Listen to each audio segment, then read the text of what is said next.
Salam saudara-saudari semua. Hari ini hujan dengan sinar merah lagi. Waktu keluar rumah hujan sangat deras. Tapi puji Tuhan bisa datang.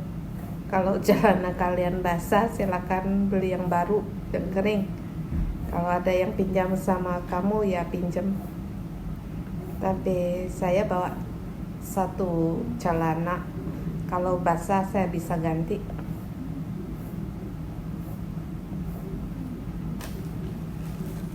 Pagi hari ini waktu membaca 1 Korintus pasal yang ke-7 disampaikan oleh Pastor Joshua. Waktu keluar rumah ada hujan, dia sinar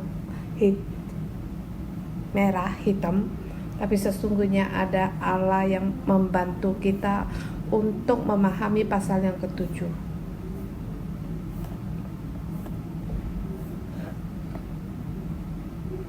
Pasal ke-7, gereja Korintus menulis surat kepada Rasul Paulus tentang satu hal.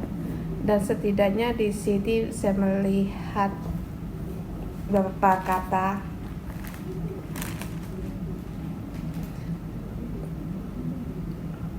Dan sekarang tentang hal-hal yang kutulis adalah baik bagi laki-laki kalau ia tidak kawin. 16. Tetapi kalau orang yang tidak beriman yang di dalam Tuhan,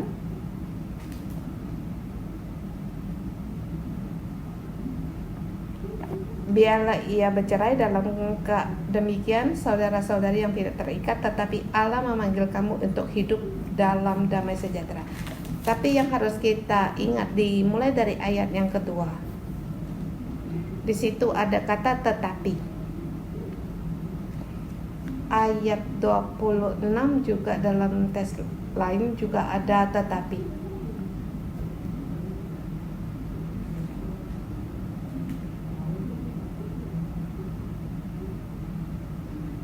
Dan dia 8 juga tentang, di pasal 8 juga tentang persembahan berhala. Dan gereja Korintus menulis surat kepada Paulus tentang hal laki-laki perempuan.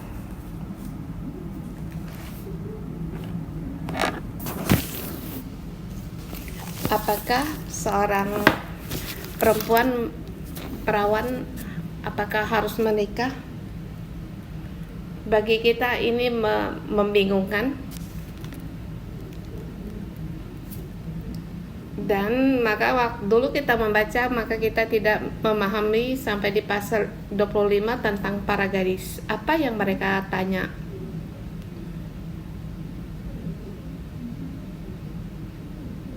Kalau kita kembali melihat dari 1 Korintus dari pasal 1 sampai ke 6, kita memahami situasi mereka. Situasi mereka, bagaimana keadaan gereja mereka. Mereka sangat dalam percabulan. Mereka telah mengambil istri ayahnya, masih merasa tetap bangga. Kan lihat di dalam Kristus begitu bebas. Istri ayahnya atau ibu tirinya, mereka bisa mengambil mereka, hidup dengan mereka, dan ini merasa satu hal yang biasa.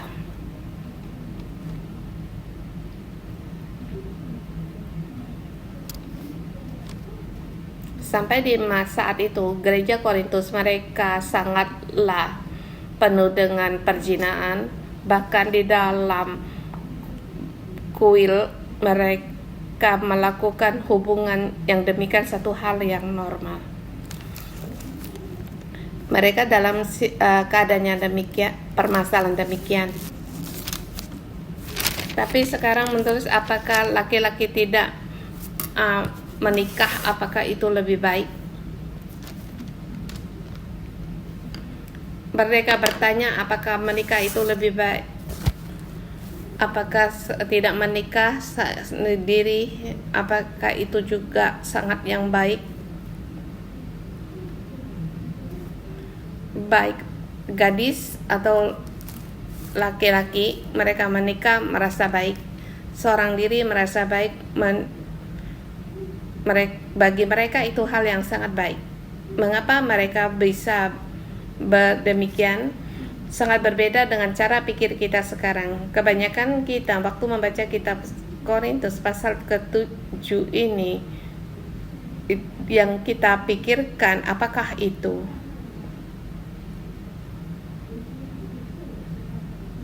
seumpama kita harus menikah. Secara normal harus menikah. Banyak di sini yang masih sendirian, tentu mereka mengangguk kepala.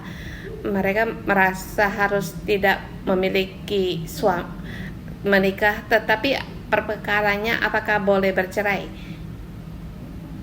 Setelah menikah, pernikahan timbul masalah, apakah boleh bercerai? Permasalahan kita yaitu perceraian. Perceraian bukan permasalahan dari gereja Korintus. Mereka merasa seorang diri itu tidak menikah lebih baik. Mengapa demikian? Pertama, bebas. Apa yang mereka perbuat itu boleh. Mereka pergi ke pelacuran apapun boleh. Kedua, mengapa mereka bisa berdapat demikian? Mengapa merasa tidak menikah itu baik? Dan mereka terpengaruh oleh kebiasaan atau budaya dari Yunani. Jadi mereka mempunyai dua bagian yang percaya. Si pertama untuk dari kepercayaan mereka untuk menikmati kenikmatan, yang kedua yaitu melarang. Tubuh bagaimanapun bisa rusak. Yesus tidak akan menyelamatkan tubuh kita. Jadi kita percaya Tuhan, kita jiwa, roh kita diselamatkan cukup. Jiwa kita, roh kita bisa naik ke surga, tapi tubuh kita akan rusak dan dikuburkan. Jadi tubuh ini bagaimana menjadi rusak itu tidak apa-apa, sebab keselamatan tidak ada hubungan, sebab Kristus memberi kita kebebasan atau merdeka. Tapi di salah satu pihak, cara pemikiran kepercayaan mereka yaitu melarang untuk kedagingan.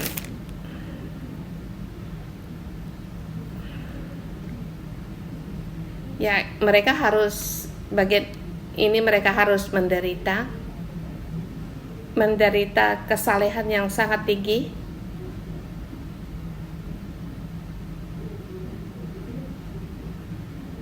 Berbeda dengan para menikmati kedagingan. Mereka di sini menahan atau melarang akan kenikmatan ini. Tubuh memang rusak, jadi harus dikendalikan. Itu satu perbuatan yang baik bagi mereka. Mereka percaya Tuhan masih terpengaruhi oleh pikiran yang demikian, jadi di dalam sangatlah kacau. Ada orang yang berkata untuk menahan hawa nafsu mereka, tapi ada sebagian untuk memuaskan nafsu mereka. Di gereja Korintus ada orang yang menahan nafsu mereka. Mengapa mereka sangat kacau? Di situ bukan jalan untuk menahan yaitu maksudnya nafsu di sini menahan birahi mereka. Mereka memilih untuk tidak menikah, tetapi mereka sangat menderita. Maka di dalam sangatlah rusak. Pada saat mereka tidak dapat sabar, pada saat nafsu mereka melonjak, apapun mereka lakukan. Jadi mereka berbuat semena-mena. Jadi Rasul Paulus di sini menanggapi perkara yang demikian. Kita mengerti pertanyaan dari gereja Korintus bukan permasalahan di masa itu juga, tetapi bagi kita juga bertanya bagaimana kita bisa menikah. Kalau pernikahan rumah tangga ada permasalahan, apakah boleh bercerai? Maka yang kita hadapi perkara yang demikian. Dalam tingkat tertentu kita juga dipengaruhi oleh kebenaran dan akan hati sanubari kita dan juga tradisi dari seperti Cina. Seperti di zaman generasi ibu saya sangat menjaga akan rumah tangga mereka, walaupun ayah saya meninggalkan dia dan mempunyai istri yang kedua, tapi ibu saya masih tetap bersabar.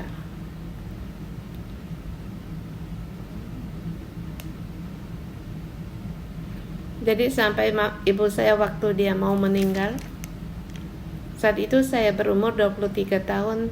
Pada saat itu ayah saya telah meninggalkan kami cukup lama.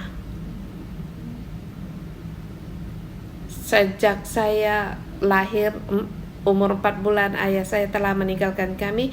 Pada SD kelas 3 dia membawa keluarga yang lain, istrinya yang kedua datang di tempat kami, di tempat perumahan pemerintah.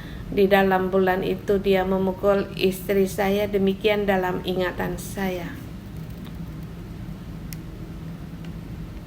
1 bulan kemudian seketika ia menghilang.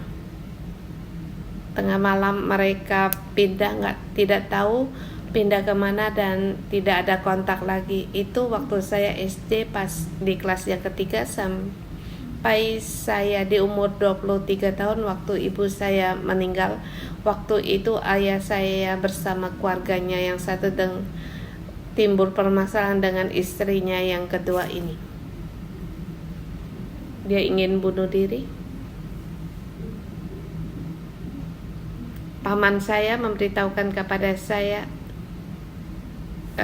kakek paman saya memberi ayah saya bahwa ibu saya hampir meninggal, menjuru dia pulang untuk menjenguk. Waktu sampai dia di rumah sakit Elizabeth menjenguk ibu saya, dan ibu saya berkata kepada saya, menyuruh saya panggil ayah.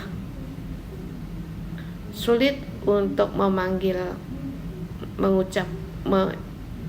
tapi ibu saya, dia tetap berpegang pada pernikahannya, berpegang pada rumah tangganya. Dia setia.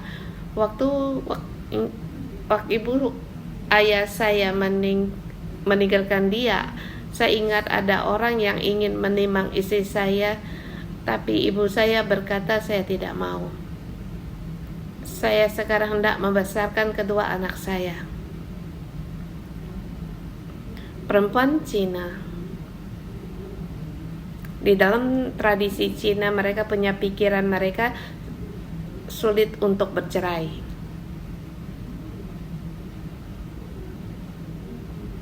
Tapi masa itu orang Yunani, walaupun jemaat orang Yunani, mereka mudah untuk bercerai walaupun mereka sudah percaya Tuhan.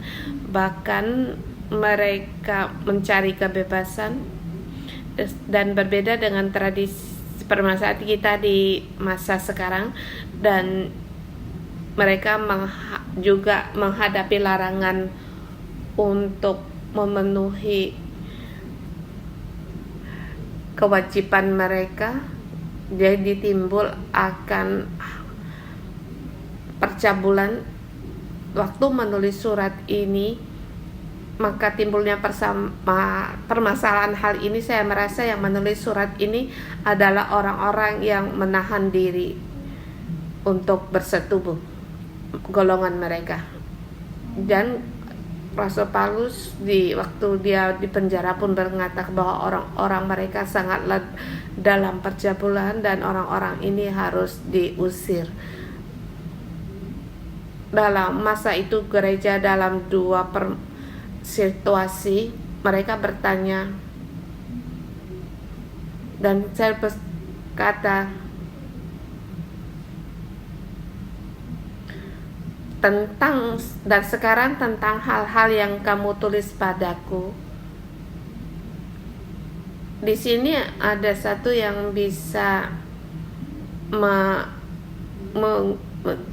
keliruan bagi kita, yaitu bahwa baik bagi laki-laki kalau ia tidak kawin. Tetapi ini bukan ini untuk jawaban bagi Paulus dalam pertanyaan mereka, bahwa seorang laki-laki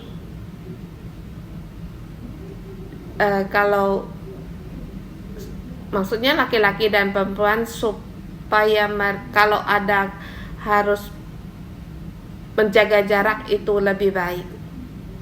Kita lihat bagaimana jawaban Paulus, apakah sekarang menikah atau tidak menikah. Jangan ada hubungan seksual, jangan ada hubungan laki-laki dan perempuan apapun itu. Dan Paulus memberitahukan kepada kita bukan demikian. Namun karena ada mengingat bahaya percabulan, baiklah setiap laki-laki mempunyai istrinya sendiri dan setiap perempuan mempunyai suaminya sendiri. Antara laki-laki dan perempuan terhadap orang-orang yang telah menikah, mereka harus memiliki istri mereka sendiri dan suami mereka sendiri. Jangan berpisah. Bukan laki-laki dan perempuan setelah mereka menikah, setelah percaya Tuhan mereka harus berpisah. Tetapi setiap orang harus memiliki pendamping hidup mereka sendiri.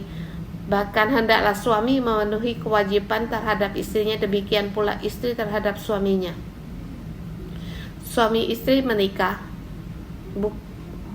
bukan harus diikat bersama, tetapi juga harus terus dengan hal yang berkenan. Ya, masing-masing harus mempunyai istri dan suami mereka sendiri masing-masing yang belum menikah atau yang sebelum percaya Tuhan tetapi mereka telah menikah. Istri tidak berkuasa atas tubuhnya sendiri tetapi suaminya. Pokoknya yang baik yang percaya Tuhan atau tidak percaya Tuhan, mereka semuanya sama. Seperti suami, ia tidak berkuasa atas tubuhnya sendiri tetapi istrinya. Artinya tubuhmu itu adalah milik pendampingmu. Bukan berkata apa yang kamu inginkan kamu lakukan. Setelah menikah kamu harus melakukan hal yang sesuai terhadap pendampingmu. Dan menikah kamu atas tubuhmu, kamu tidak berkuasa, tetapi tubuhmu itu milik pendampingmu.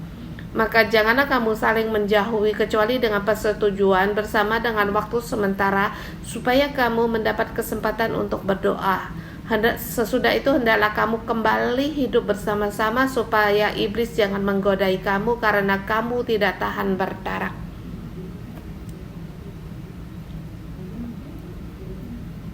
Jadi di sini Paulus menjawab agar supaya ada baiknya bagi laki-laki tidak menyentuh perempuan. Tapi setelah menikah, jawabannya bukan, kalau sudah menikah bukan demikian, tetapi tubuh mereka adalah yang ia tidak berkuasa atas dirinya, tetapi bagi pendamping hidup mereka. Di sini tetap kalau harus sementara mereka harus menjauhi, itu cuma sementara dalam hal-hal tertentu, seperti saling berdoa untuk berdoa. Itu pun hanya sementara, tetapi setelah selesai semua itu harus hidup kembali supaya jangan iblis mencobaimu.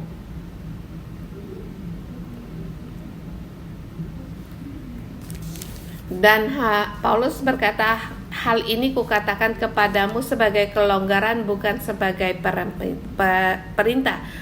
Aku sekarang menyuruhmu untuk berpisah sementara, berpisah sementara. Itu untuk kalian fokus berdoa, bukan lewat kata ini Paulus memerintah kami untuk berpisah ranjang. Bukan demikian. Kamu lihat dalam kepecahan Yunani, mereka ingin mendapatkan kebebasan, dan walaupun mereka menikah tetapi ingin hidup dengan seorang diri secara kebebasan. Dan saya ingat di zaman kita demikian, walaupun menikah seperti belum menikah, kamu punya sendiri, kamu sendiri, saya punya waktu untuk diri sendiri. Paulus berkata tidak ada waktu untuk dirimu sendiri, tubuhmu, otoritas kuasamu di atas pendampingmu. Hanya ada waktu Allah untuk berdoa, itu baru milikmu, tetapi seluruh waktu adalah yang bukan milikmu sendiri tetapi milik pendampingmu. Paulus berkata, aku mengizinkan kalian untuk menjauhi hanya agar kamu leluasa memberikan waktumu untuk berdoa. Paulus dia tidak menikah. Dia berkata, aku ingin kalian juga seperti aku. Namun alangkah baiknya kalau semua orang seperti aku, tetapi setiap orang menerima dari Allah karunia yang khas, yang seorang karunia itu, yang lain karunia itu. Kalau kamu menikah, itu adalah hadiah yang diberikan Allah kepadamu, dan pernikahan itu diberikan Allah kepadamu. Allah memberikan karunia ini kepadamu, itu hal yang baik. Saya tidak menikah, Allah memberikan saya karunia sendiri, yaitu memiliki karunia sendiri dari Allah, dan itu juga hal yang baik. Bagimu dan aku itu berbeda. Jangan berkata Paulus dia tidak menikah, jadi kita percaya Tuhan, kita pun jangan menikah. Paulus berkata jangan menggunakan aku sebagai jembatan. Bukan. Apa yang Tuhan berikan kepadamu itulah milikmu. Allah memberikan aku karunia sendiri, Allah juga memberimu karunia sendiri-sendiri. Masing-masing memiliki dan menerimanya berbeda-beda.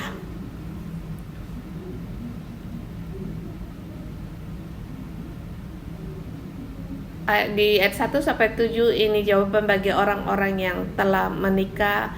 Mereka ingin berpisah, tapi Paulus melarang. Dan sekarang dimulai dari ayat ke-8.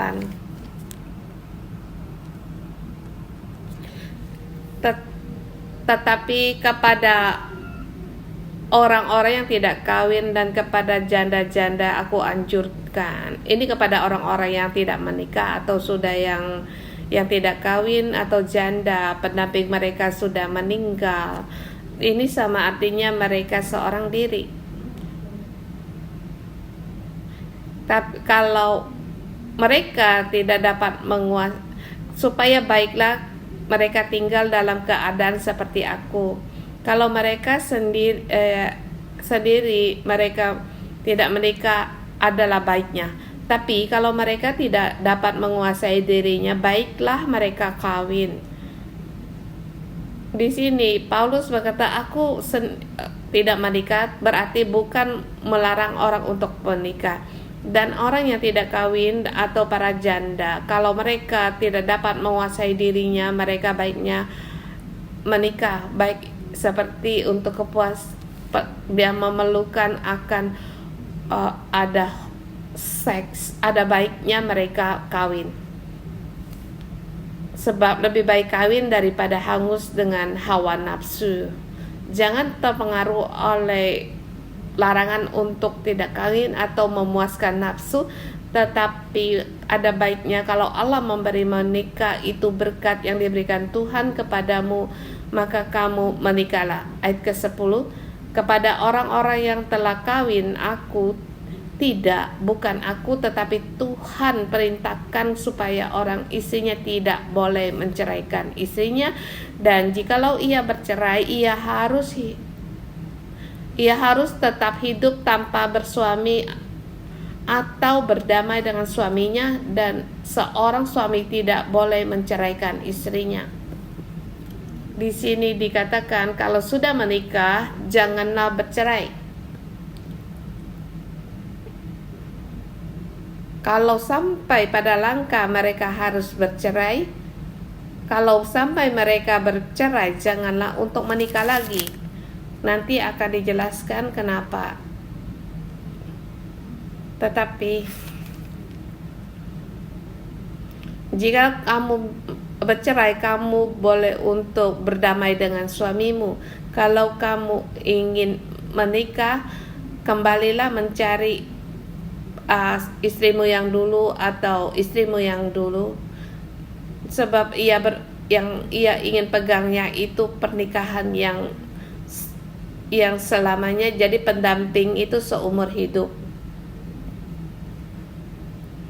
Jadi kalau menikah lagi, kamu bukan untuk mencari orang lain, tetapi mereka kembali berdamai dengan suami atau istrimu yang dulu.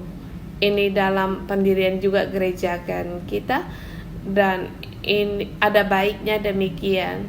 Tetapi kalau tidak sanggup lakukan apa yang harus kita lakukan, kebanyakan gereja tidak mau menyelesaikan dan menghentikan pelayanan mereka. Bahkan jangan beritahu orang bahwa kamu menikah lagi, seperti tidak dianggap tidak terlihat. Tetapi bagi gereja kita, saya melihat proses yang demikian, kita selalu untuk menolong mereka agar mereka kembali lagi kepada pendamping hidup mereka yang awal. Walaupun sekarang dia punya laki-laki lain atau perempuan lain, atau mereka telah hidup bersama, tapi kami akan menolong mereka untuk berdamai dengan pendamping mereka yang terdahulu. Harus ada pengajaran arahan yang demikian. Tetapi kalau sungguh tidak dapat dipulihkan, memang dalam prinsip ada penggembalaan, ada Injil, walaupun mereka tidak sanggup melakukan permintaan mereka, dan dia menikah lagi setelah mereka cerai. Kebanyakan menikah lagi.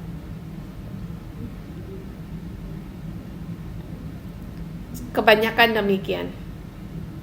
Tapi bagi orang yang bercerai, apakah kita tidak memperdulikan dia dan mengusir dia dari gereja? Boleh, kita keluarkan dari gereja. Tapi seperti kata Paulus, seperti orang-orang yang berzina, mereka telah mengambil hidup bersama istri suaminya, bahkan mereka pergi ke pelacuran. Jadi bagi seorang yang menikah, dia demikian masih membanggakan diri. Kalau orang-orang yang demikian, maka kita pun tidak dapat terima. Kita harus tetap berpegang pada pernikahan yang selamanya. Tapi kalau dia bercerai ingin menikah, kita pun bisa membantu mereka, tetapi dia harus mengaku dosa dan bertobat, dan juga perlu arahan khusus. Di sini, apakah mereka tidak berpegang, jadi mereka tidak sanggup melakukan, apakah kita harus mengusir mereka ke gereja? Dan saya pun kalau demikian, saya pun tidak berani. Hanya Tuhan Yesus, Paulus, Petrus juga tidak bisa. Siapa yang bisa mengambil batu untuk melempar perempuan yang berzina pada saat itu imam nabi pun tidak ada yang boleh, dari tua sampai muda mereka pun tidak bisa untuk melemparkan batu itu. Allah memberikan anugerah agar mereka kembali bertobat dalam pernikahan. Mengapa gereja tidak memberikan mereka kembali kasih karunia yang demikian? Jadi kalau demikian, kalau kita tanpa memberikan kesempatan dan karunia, bagaimana dengan Injil yang kita sampaikan? Memberikan mereka kesempatan untuk bertobat. Ayat 12. Ini sekarang bukan Tuhan katakan, waktu mereka sudah beriksi, mungkin baik laki-laki, suami atau istri salah satu pihak pendamping mereka tidak percaya atau tidak beriman, tetapi mereka telah percaya Tuhan, bagaimana apa yang harus mereka lakukan. Dan ajaran dari Paulus, jika orang yang tidak beriman, kalau dia masih untuk mengejar akan kenikmatan hawa nafsu mereka, biarlah orang itu dibiarkan. Kalau dia ingin bercerai, dia izinkan. Tapi bagi yang menikah, kalau janganlah kita berkata bahwa dia najis, sedangkan aku percaya Tuhan, aku salah. Orang ini diselamatkan, aku tidak selamatkan, sedangkan aku harus tidur bersamanya. Dia najis. Ada kemungkinan dia ke tempat pelacuran, dia bersama dengan orang lain, menjadikan saya juga tercemar. Apa yang harus saya lakukan? Apalagi sekarang kita ada ada kesembuhan, pelepasan orang ini, ada roh jahat. Saya bersetubuh dengan dia, maka roh jahat itu transfer ke saya. Apa yang saya buat, jangan ada hubungan badan dengan atau hubungan sama dengan dia, kecuali dia percaya Tuhan, saya percaya Tuhan. Apakah harus demikian? Paulus berkata bukan, dia memang najis, kamu bukan. Kamu kan orang yang beriman, kamu kan kudus. Kamu lihat Yesus, dia menjamah orang kusta. Karena kamu kudus seperti Yesus, dia kudus. Waktu dia menyentuh orang kusta, orang itu pun menjadi tahir. Kamu kudus, pendamping mungkin dia tidak percaya, mungkin dia dipenuhi dengan kenajisan. Tidak oleh karena kamu menjadi najis, tetapi terbalik, oleh karena dia menjadi kudus. Bagaimana kamu tahu suatu hari dia akan percaya Tuhan? Berusahalah, jangan bercerai, jangan menceraikan. Tetapi kalau dia ingin yang bercerai, izinkan, jangan dipaksa. Ayat ke-17 ayat sampai 24.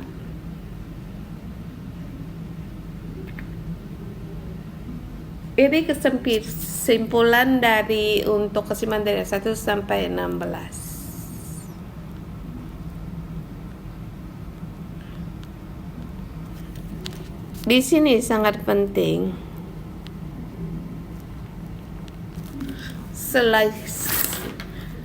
Di sini selanjutnya, hendak tiap orang hidup seperti telah ditentu Tuhan baginya dalam keadaan seperti waktu ia dipanggil Allah. Inilah ketetapan kuberikan kepada semua jemaat.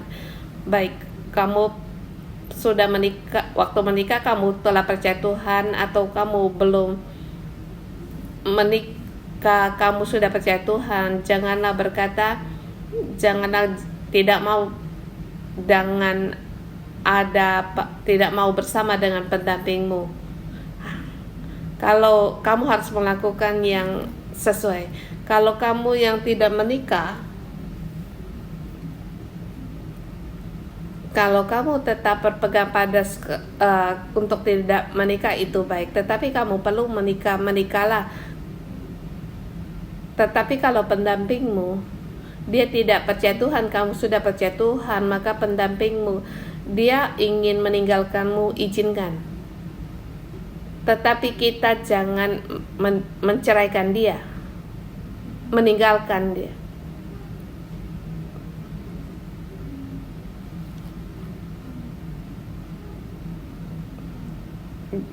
Jadi baik tiap-tiap orang tinggal dalam keadaan waktu ia dipanggil Tuhan.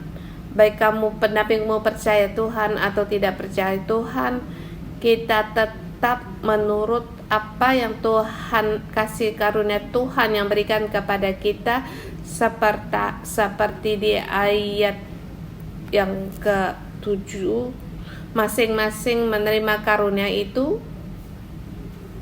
Kita setiap orang, Allah memberikan kita karunia untuk kita lakukan, dan tiap-tiap orang tinggal dalam, Allah memanggil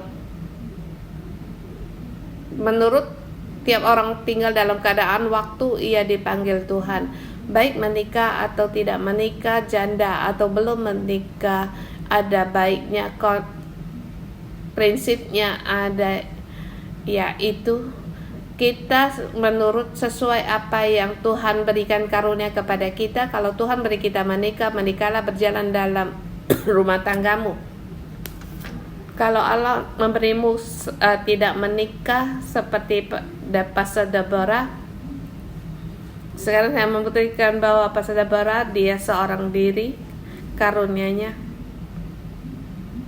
Dulunya dia tidak tahu, tetapi akhirnya dia tahu dia punya karunia untuk tidak menikah. Menurutlah apa yang karunia Tuhan berikan kepadamu dan lakukan menurut yang Allah panggilkan. Kalau Allah memanggilmu, nah di belakang dijelaskan, Allah memanggilmu di dalam posisi baik dalam jabatan tertentu, dia memanggilmu, maka kamu harus pegang pada jabatan itu dan kondisi yang maaf.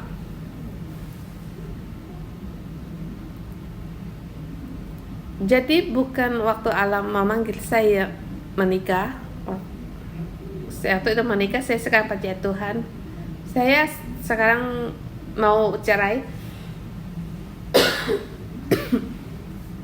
Saya bercerai,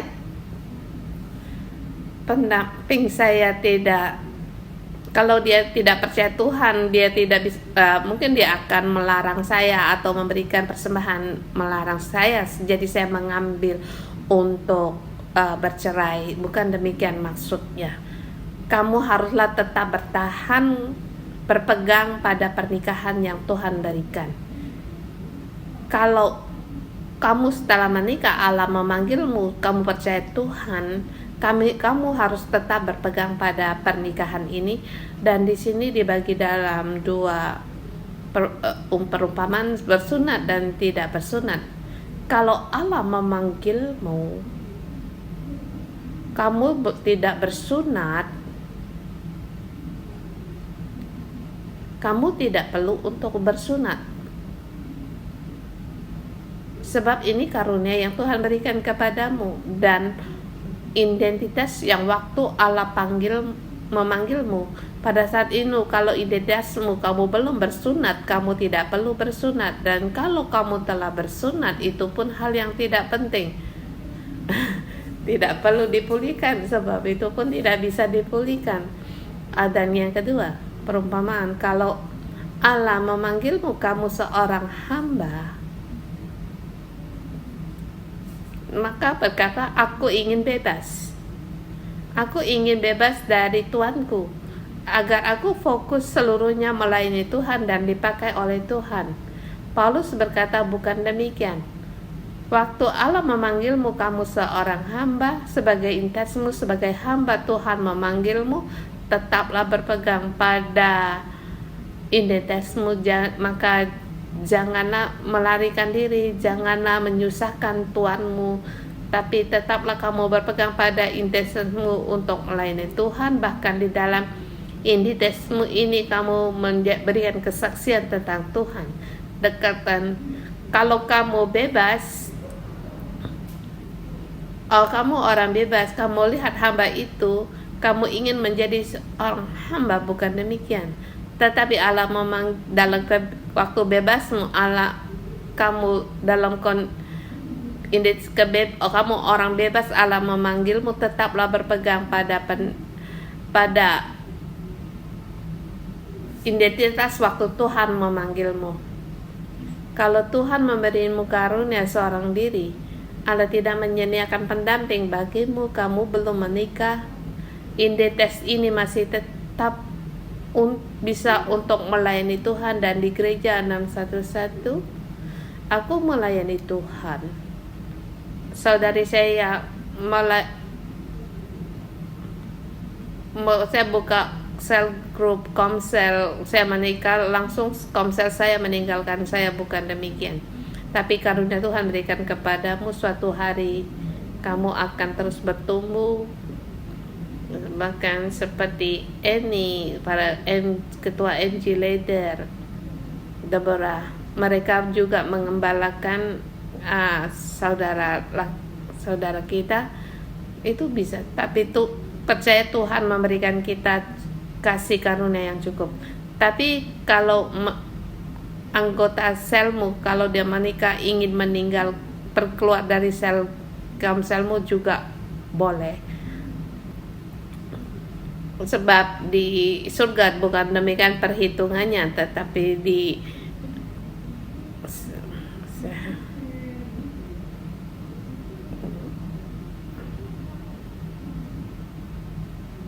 tidak mudah. Apa identitasmu, berpeganglah pada identitasmu sampai di ayat 20.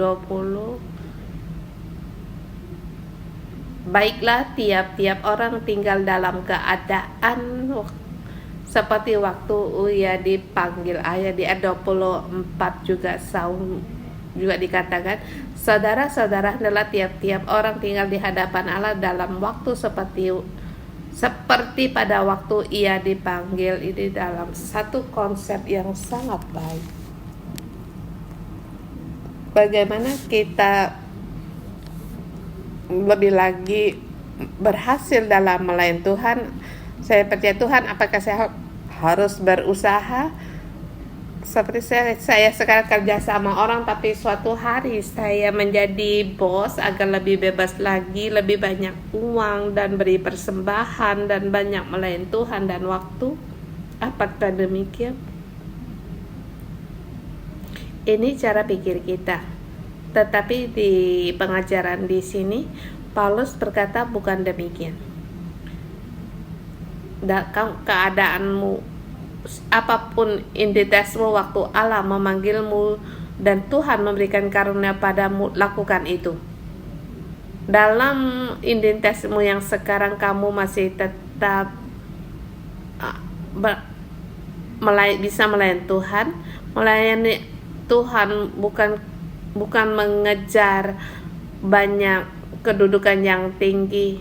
Saya sebagai petugas kebersihan juga melayani Tuhan, di reception juga melayani Tuhan, bukan yang berkhotbah. Itu hanya yang berkhotbah melayani Tuhan. Jadi staf gereja, janganlah kamu merasa saya cuma di backup di belakang bagian komputer. Bukan demikian. Di dalam setiap posisimu, jabatanmu, kamu tetap melayani Tuhan. Ada orang staf gereja berkata, aku ingin melayani Tuhan, ingin menjadi penyambut atau reception atau bagian media atau melihat gereja. Demikian saya ingin bersih-bersih, saya ingin membersihkan, berusaha untuk datang ke renungan pagi sering-sering agar dilihat pastor. Saya katakan itu di masa lalu, bukan yang sekarang. Setelah dia menjadi staf gereja, dia berkata, aku tidak mau menjadi restriction, ingin kedudukan yang lebih tinggi. Aku tidak mau ini, tidak mau itu. Awalnya dia datang di gereja di kebaktian anak-anak, akhirnya dia tidak mau. Bukan demikian. Setiap bagian Tuhan bisa pakaimu, kamu bisa melayani, dan dalam setiap pelayanan itu tidak membedakan kedudukan tinggi rendah. Kalau seperti tidak ada yang membersih yang kebersihan, apakah pastor terus yang harus membersihkan? Seperti tidak ada orang cuci masih di North Point, tidak ada orang yang cuci toilet, saya sendiri harus cuci toilet. Itu juga melayani Tuhan. Toilet juga harus dicuci, sampah-sampah juga harus dibuang. Jadi kita harus tetap berpegang pada identitas kita sekarang, jabatan kita sekarang. Ayat 25 dan seterusnya. Di sini ada satu permasalahan terhadap orang-orang yang dalam terikat, hal-hal yang di sini Paulus berkata tentang gadis untuk tidak, ini pendapatku yang diterima dari Tuhan tentang para gadis. Untuk mereka aku tidak mendapat perintah dari Tuhan, tetapi ini pendapatku. Di sini seorang, dia gadis tetapi dia telah dijodohkan, tapi dia belum menikah.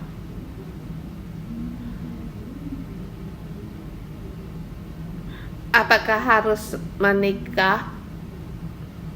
Sedangkan mereka sudah terikat, mereka sudah dijodohkan. Dan ini permasalahan dari orang tua. Sedangkan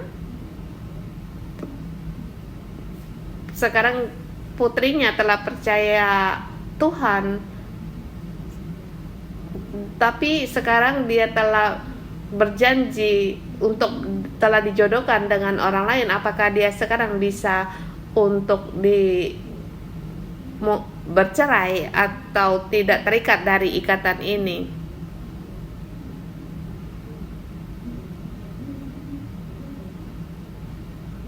Setiap orang ingin menikah sampai Yesus datang dengan bahagia.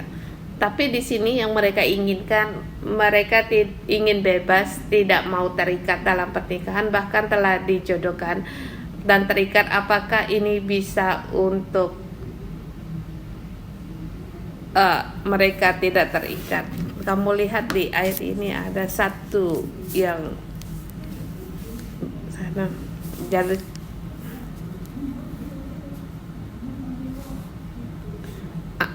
di sini ya Paulus, aku bertempat bahwa mengingat waktu dalam baik manusia tetap dalam keadaan dalam waktu yang susah dari zaman itu menghadapi tindak penganiayaan dari pemerintah Roma, sedangkan Paulus juga di penjara menghadapi orang Yahudi, orang masyarakat, serangan dari mereka dan serangan dari penganiayaan dari pemerintah. Apa yang harus mereka lakukan kalau ada pernikahan?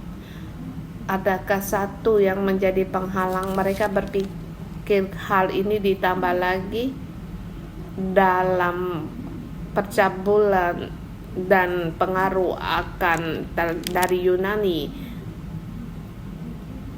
Cara pikir orang Yunani, kalau mereka telah terikat dalam pernikahan tapi dia tidak mau menikah,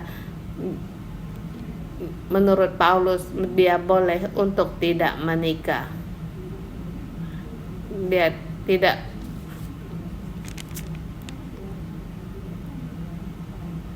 Jadi dikatakan, adakah engkau terikat pada seorang perempuan, jangan engkau mengusahakan perceraian. Jika terikat seorang perempuan, janganlah engkau mencari seseorang. Dan juga dikatakan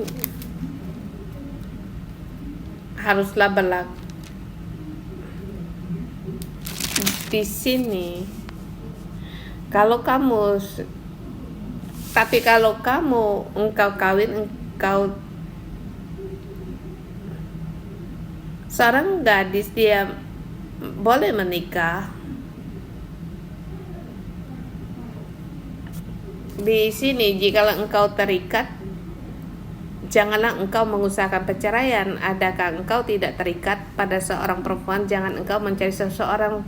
Tapi kalau engkau kawin, engkau tidak berdosa. Tapi seorang gadis kawin, ia tidak berbuat dosa, tetapi orang-orang demikian akan ditimpa kesusahan badani.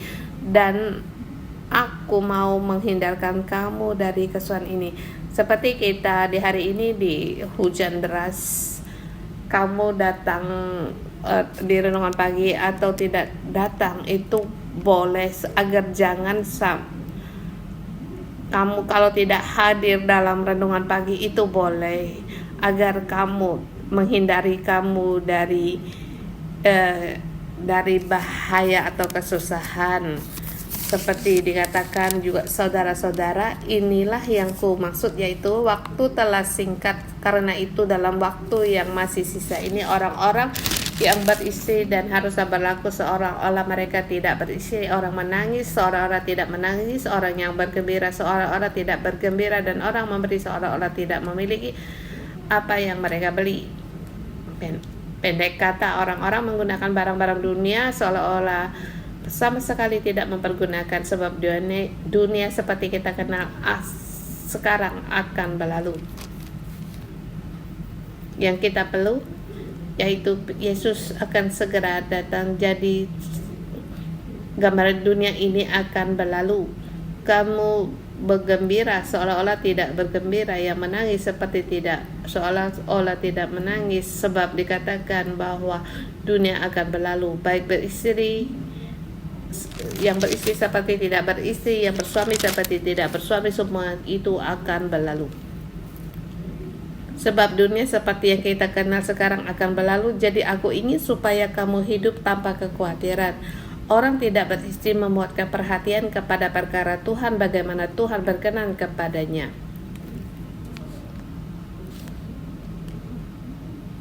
Jadi janganlah sendiri jatuh dalam kekhawatiran. Dalam segi ini kamu bebas. Seorang diri itu baik, bahkan sebab dunia ini akan berlalu. Jangan terus mengejar perkara duniawi, barang-barang duniawi.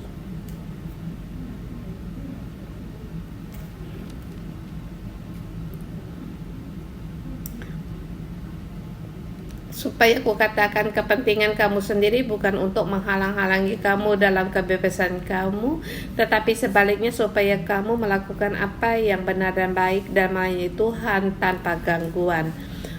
Sebab ini janganlah kamu khawatir, sebab ini adalah dalam melayani Tuhan, sebab ini akhir zaman. Jadi jikalau seorang menyangka bahwa ia tidak berlaku wajar terhadap gadisnya, jika gadisnya bertambah tua, benar-benar ia merasa bahwa mereka harus kawin, baliklah mereka kawin, karena ia menghendaki hal itu bukan dosa. Kalau seorang ayah telah menjodohkan gadis anak perempuannya kepada orang lain, di ayat 20:36 dikatakan itu tidak wajar bagi gadisnya, sebab dia telah mengikat pernikahan dengan gadisnya, dan juga gadisnya bertambah tua. Tapi suatu hari kalau mereka harus kawin, baiklah mereka kawin.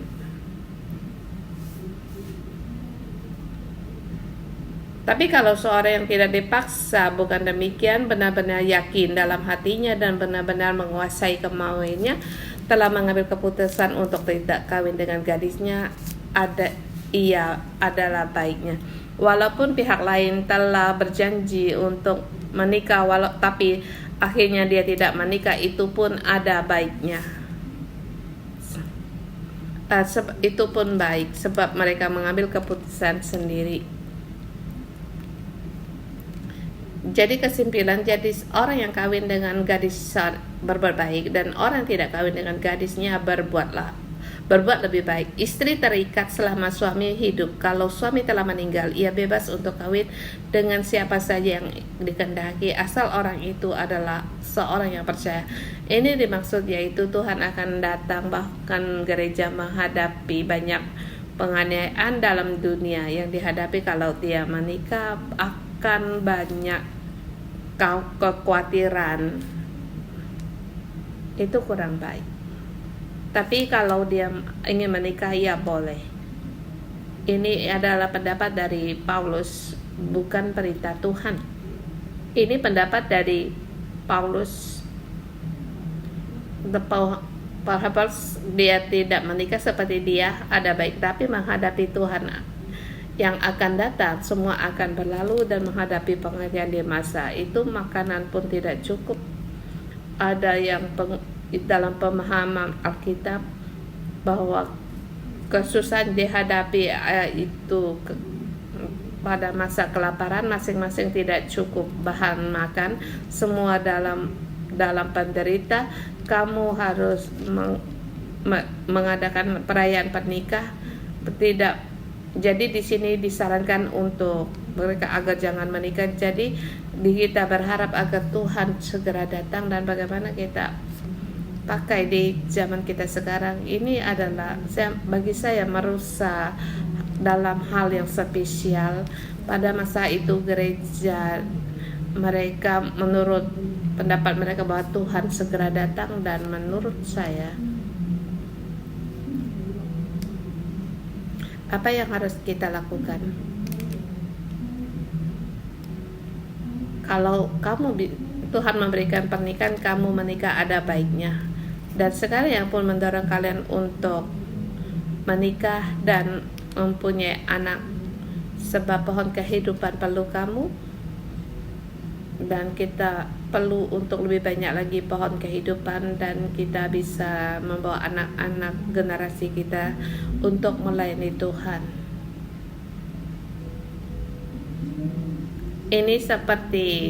Ini pendapat saya, seperti Paulus katakan dalam Gerakan Roh Kudus, berkata hal ini. Tapi kalau kamu telah terikat pada pernikahan, kamu tidak ingin menikah, kami tidak ada kata dari Tuhan untuk diberikan kepadamu, tapi itu keputusan darimu. Kalau kamu tidak menikah, padahal kamu sudah berjadi menikah, kamu tidak mau menikah, kamu tidak melayani, bukan hal yang demikian. Tapi pihak lain setuju, orang rumahmu setuju, kamu pun boleh memilih untuk menikah. Tuhan memberkati.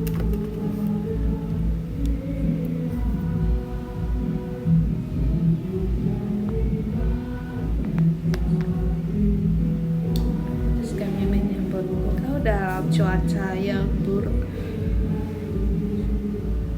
kami datang di hadapan-Mu, menyembah, mendengar firman-Mu.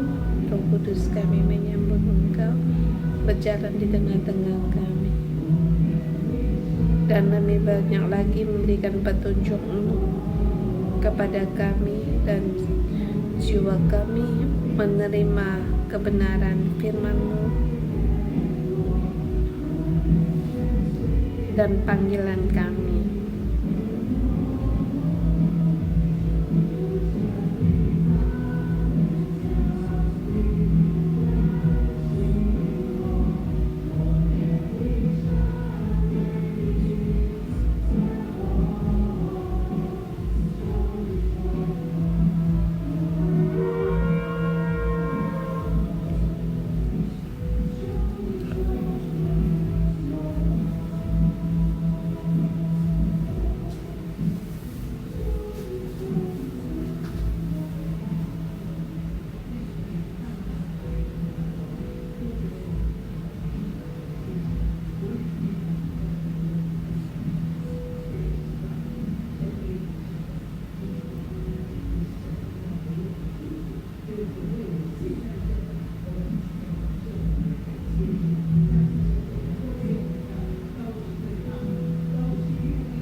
Tuhan Yesus, kiranya Roh-Mu memenuhi kami.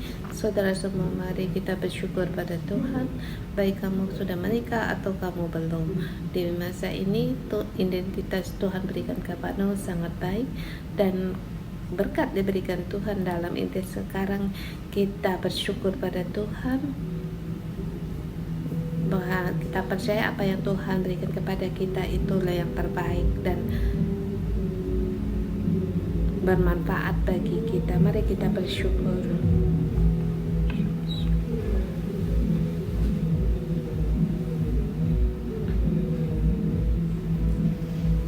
Tuhan Yesus, aku bersyukur kepadamu dalam keadaan kami yang baik kami sudah menikah maupun tidak menikah. Apa yang kau berikan kepada itu adalah yang terbaik. Dan satu Tuhan, kami bersyukur kepada Engkau dan memuji Engkau. Ayat 16 dikatakan, sebagaimana engkau sebagai istri, apakah engkau tidak akan menyelamatkan suami? Atau bagaimana engkau mengetahui, hai suami, apakah engkau tidak akan menyelamatkan istrimu? Di sini saya mengundangnya bagi pendamping hidupmu tidak percaya Tuhan, yang belum percaya Tuhan.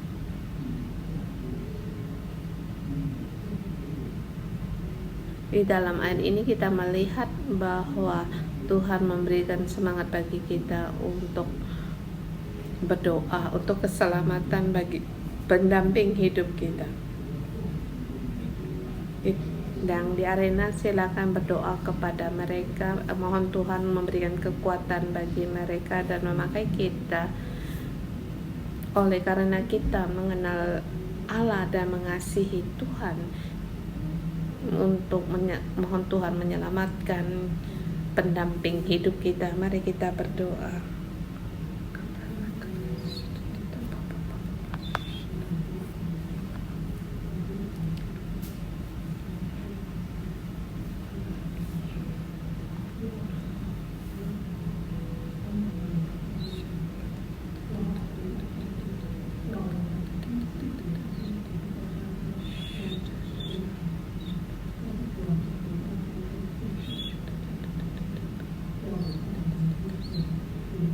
Tuhan Yesus,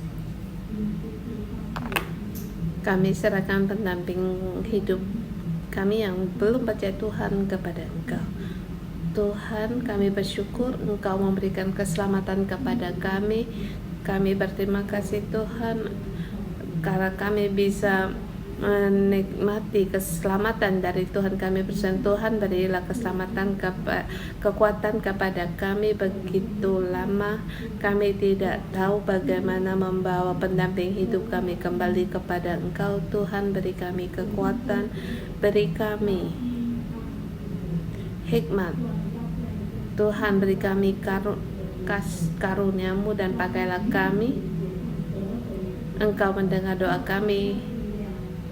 Sungguh dalam nama-Mu Tuhan kami deklarasikan bagi pendamping kami yang belum percaya Tuhan, mereka pun mendapatkan keselamatan dan Engkau dengar doa kami dalam nama Tuhan Yesus. Amin. Dan Tuhan, kami berdoa juga bagi saudara-saudari yang belum percaya Tuhan. Kami juga berdoa padamu bagi pendamping mereka yang belum percaya Tuhan. Salah satu hal yang tidak mudah, mungkin banyak keributan.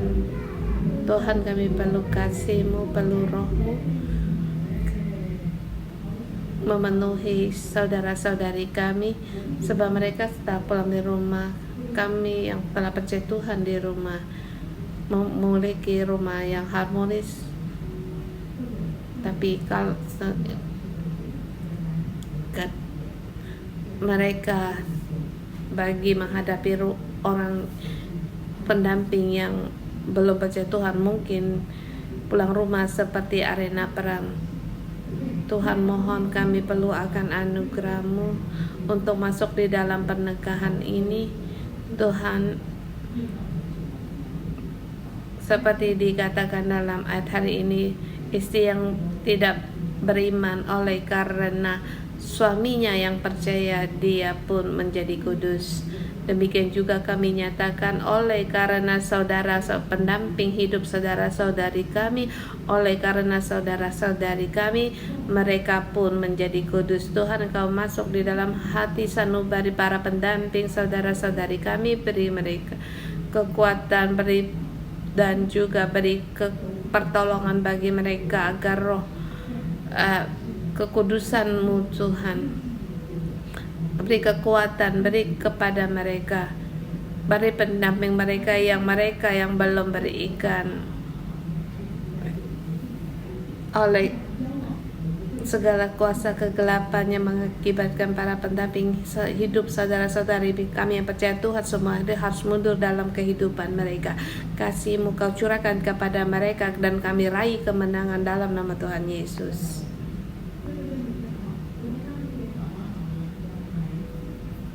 Sini saya mau memanggil yang belum menikah,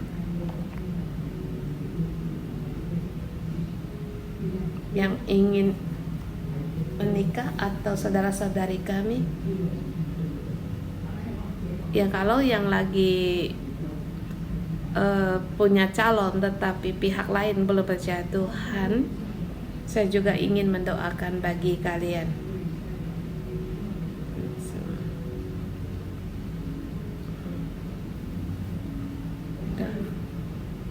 Yang belum menikah, ingin menikah, merindukan punya hubungan bersama. Kita mohon Tuhan untuk memberkati agar Tuhan menyediakan yang terbaik. Yang belum percaya Tuhan, calonmu juga percaya Tuhan.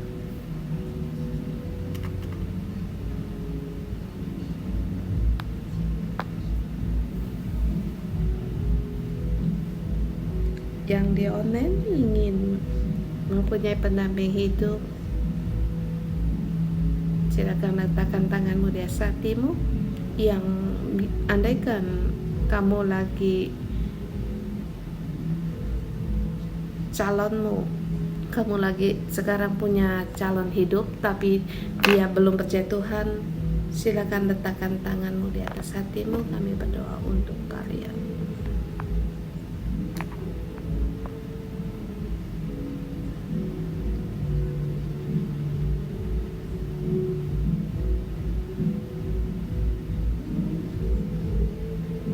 Atau kamu sebagai ayah ibumu, anak-anakmu dia pun pacaran tetapi calon mereka juga belum percaya Tuhan, kita juga letakkan tangan dan berdoa pada mereka.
Tuhan, kami berdoa kepada mereka, saudara-saudari kami, pendamping hidup mereka yang baik laki-laki perempuan Tuhan, bahkan anak kami Tuhan, para pendamping kami serahkan di dalam tangan Kau. Berkati mereka agar mereka meraih keselamatan ini Tuhan, dan juga yang belum menikah Tuhan, Engkau pun yang belum menikah, yang mendapatkan pernikahan atau Tuhan, Engkau memberkati mereka dan Engkau menyediakan bagi mereka dalam nama Tuhan Yesus.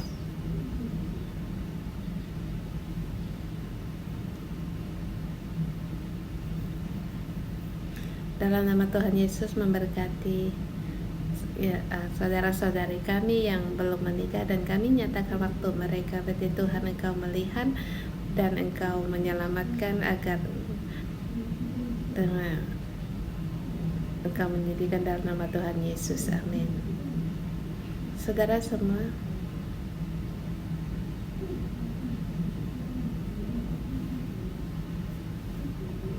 pada waktu itu gereja Korintus, orang-orang Korintus, walaupun mereka telah ditentukan menikah, mereka sudah terikat pernikahan dan telah memutuskan untuk menikah, tetapi cara pikir mereka, sekarang saya percaya Tuhan, menghadapi situasi yang demikian merasa ada baiknya tidak menikah. Padahal mereka sudah terikat pada pernikahan. Mereka ingin tidak mau menikah. Dan Paulus berkata pendapat mereka itu ada baiknya, boleh, asal salah satu pihak saling mendapat persetujuan dan tanpa paksaan. Tapi perkara kita ini bukan perkara yang sekarang. Masalah kita, walau apapun situasi kita ingin menikah, baik telah terikat pernikahan atau lagi masa pacaran, tidak mau berpisah walaupun belum percaya Tuhan.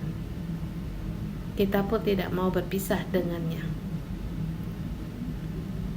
Pendapat dari saya,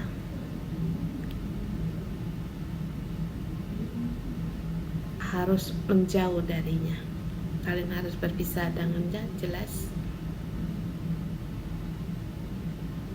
Seperti semua ini akan berlalu seperti yang dikatakan Paulus. Pernikahan itu pun cuma sementara, hidup itu ini tidak bisa sampai yang kekal, sebab di dalam kekekalan tidak ada saling menikah, masing-masing menurut panggilan yang Tuhan waktu panggil. Kamu belum menikah, kamu juga memiliki pelayanan yang baik seperti Deborah, sungguh. Jadi bukan pernikahan mempengaruhi pelayanan kita, tetapi kalau kamu terpaksa kamu secara ingin terus memaksakan diri menikah dengan orang yang tidak percaya, yang belum beriman, ini menurut saya sebagai pendeta menyarankan kamu jangan menikah. Dan saya berikan kepada saudari kami yang di gereja,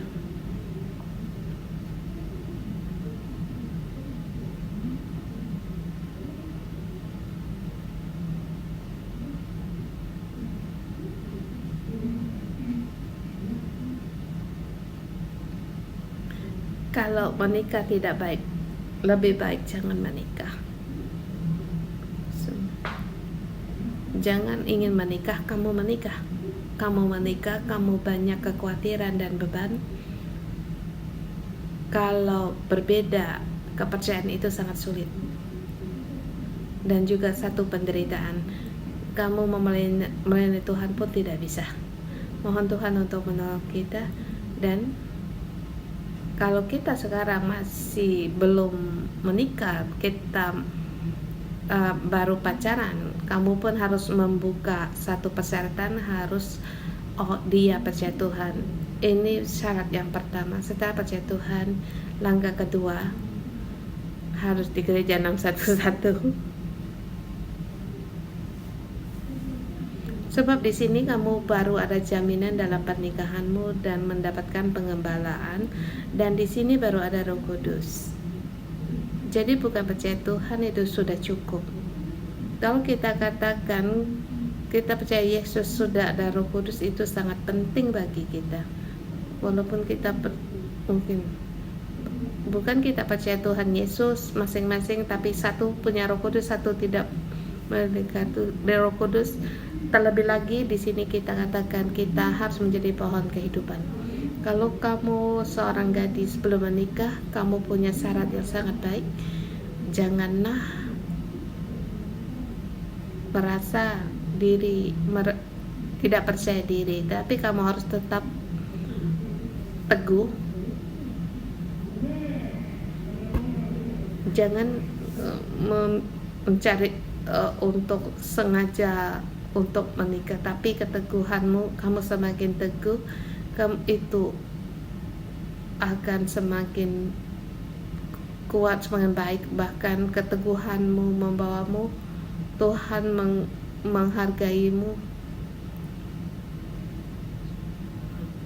Ini pendapat saya, ini hanya pendapat saya. Mohon Tuhan untuk membantu punya pernikahan yang baik, dan pendamping hidupmu mempunyai Roh Kudus dan pohon kehidupan. Tuhan memberkatimu. Segala sesuatu berjalan dengan lancar, tapi segala sesuatu melakukan ini masing-masing harus dengan pendapat ya bersama, bukan terpaksa, harus dengan keputusan bersama. Dan saya memberkatimu dalam nama Tuhan Yesus, memberkati saudara-saudari semua. Tuhan, di pagi hari ini apa yang kami sampaikan, kiranya Tuhan kami semua dapat menerima, dan juga kami menjadi pohon kehidupan yang ditanam di pinggir sungai, daun yang tidak akan layu, dan apa yang dibuat berhasil. Tuhan, Engkau tahu keadaan kami dan jalan kami. Engkau beri kami kekuatan dan panggilan-Mu kepada kami. Beri kami kekuatan untuk berjalan dalam panggilan-Mu. Ini hikmat-Mu, kuasa-Mu. Kiranya Tuhan menggenapi segalanya dalam nama Tuhan Yesus, memberkati. Amin. Segala kemuliaan bagi Tuhan.